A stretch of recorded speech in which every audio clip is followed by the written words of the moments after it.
So to keep these lubricated and clean, what we recommend doing is using a WD-40. We like to use the PTFE style because it's a dry lube, but you're not going to have extra dirt and grime that gets jammed up into the collars once you get them wet.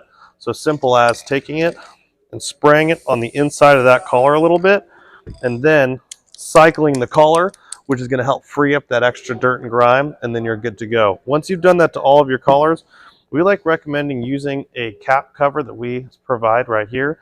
We've got caps bundles that have all 4 tires as well as valve stem covers as well.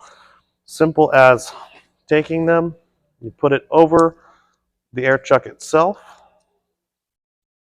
just like so. And these are nice and fitted so they don't slip off.